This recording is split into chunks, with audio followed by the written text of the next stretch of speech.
talking about conspiracies and things like that. Of course. And your relationship.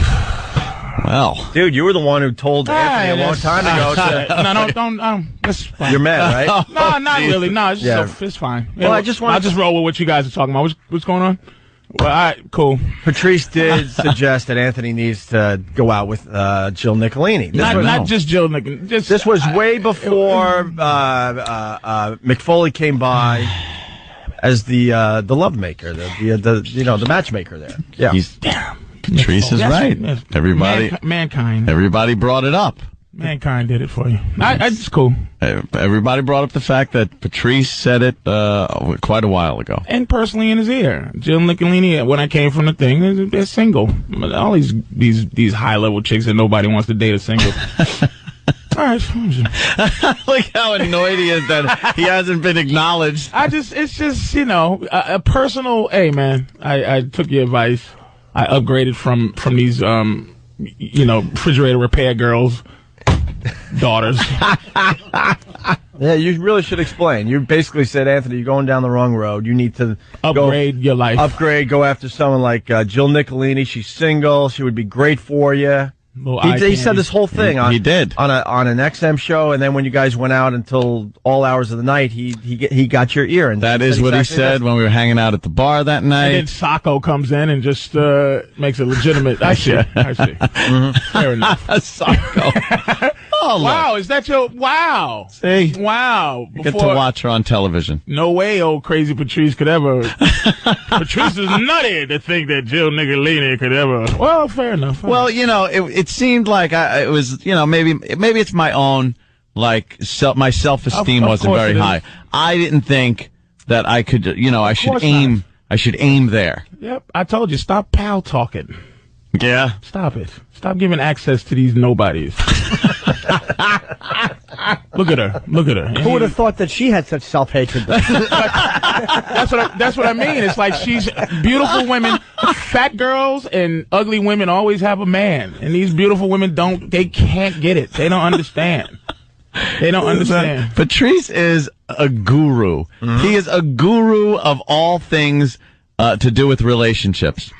He really is the smartest guy I know.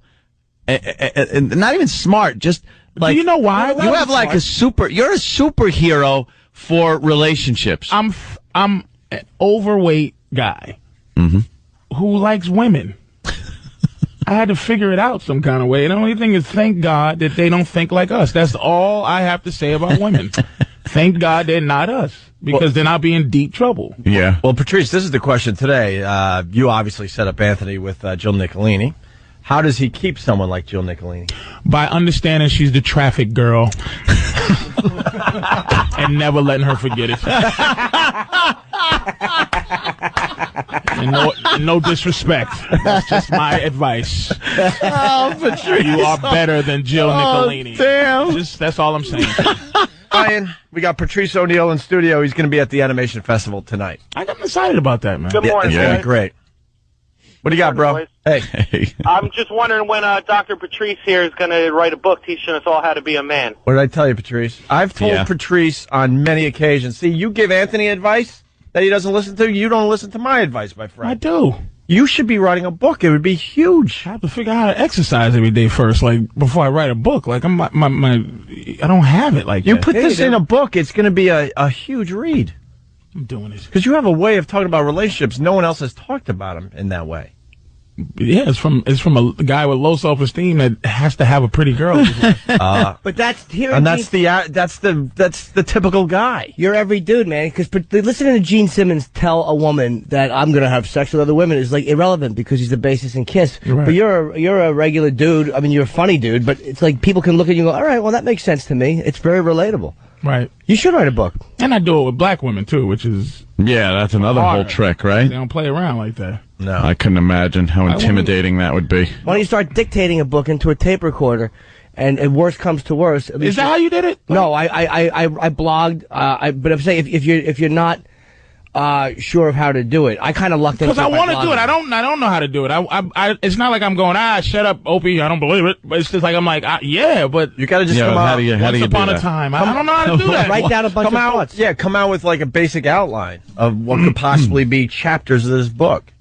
Start there. Just write it and trim. Just write a bunch of ideas. Trim the fat later. Stop. Don't worry about I always obsess over making the first paragraph right. Where am I going to go? Just write a bunch of ideas down. It doesn't matter if it makes sense. And then you look at it. You're going to be surprised how quickly it's going to come to you. I'm telling you. And then we promote it, and you become like a New York Times bestseller. That's what we do for you. Yep. Finally. Finally, we do something for you. Listen, Roland is here. He's telling everyone he had